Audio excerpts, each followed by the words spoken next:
दौड़ा लेके चलू सैया छठी घाट हो, दौड़ा लेके चलू संगे छठी घाट हो।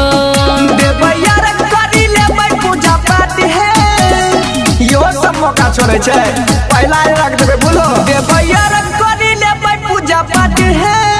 चला दौड़ा लेके जेबै छठी घाट है, चला दौड़ा लेके जेबै छठी घाट है। चला चला अब तोरे में देरी छो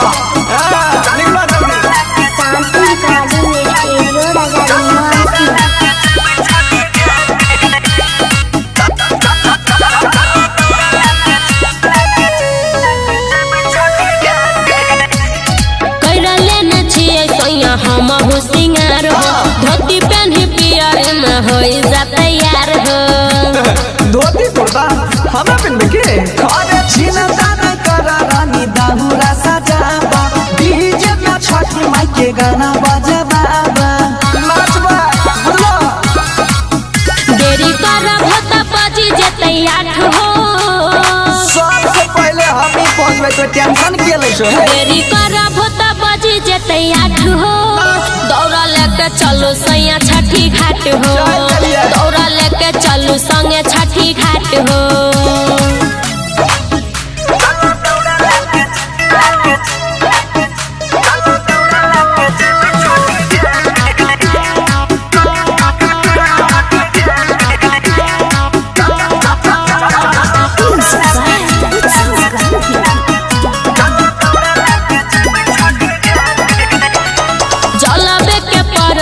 घाट पदिया बीतल जाय छै अरग के बेरिया यो पिया, कहीं ठम घुरमुर करे छै निकले छै देखियो त आहे घटिया पर होतै खूब धूम धड़ाका, चुनु मुनु फोड़े छुड़ा छुड़िया पराका।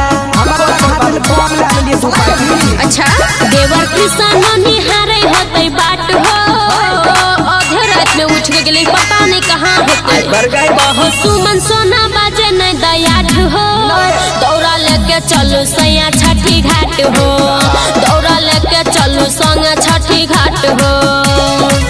अरे पहुंच गेलिए तो कहां ध्यान जाता है।